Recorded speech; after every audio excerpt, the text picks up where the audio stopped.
Frankly, Gene, I'd rather just go right on talking about Chuck Berry. Please do. Than even review the next movie. Wouldn't that be a first? Just say, okay, forget the next movie. Let's go back to the last movie. Want to try film, I think I'll go ahead. After all, you know, it's our job. This next movie is a major disappointment. It stars one of the funniest men in the movies, Dudley Moore, in one of the unfunniest movies, one of the most desperately bad comedies I've ever seen. The name of this movie is Like Father, Like Son. It stars Dudley Moore and Kirk Cameron as a father and son who are given a secret Indian potion that causes them to transfer minds, but not accents. So the father's mind is inside his son's body and vice versa. See if you can follow this. For example, in this scene, the kid who is in Dudley Moore's body wants to convince a girl to go out on a date, but he has to convince his father, who is in his body, to do the talking on the telephone.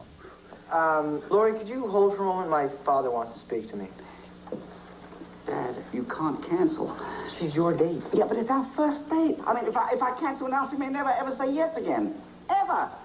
That basic reversal is repeated over and over and over in this movie, as in this scene where the kid gets drunk in his dad's middle-aged body. Look at you. You've been out all night doing God knows what in my body. Right.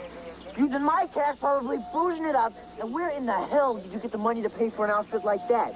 I only had $20 in my wallet. Well, Dad. My credit card. You used my credit card. Get in the house. You are grounded.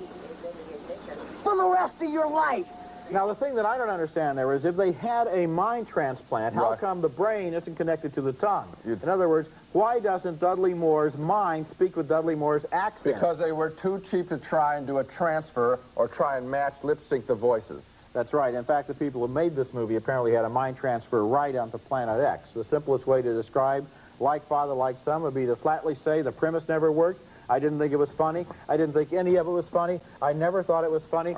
Just because two people transfer minds is not funny. Especially you need a script. Yeah, you need characters, too. That's right. I mean, if two bums on the street transfer personalities, I mean, so what? I mean, and these might as well have been bums on the street. There's nothing in either character that's interesting.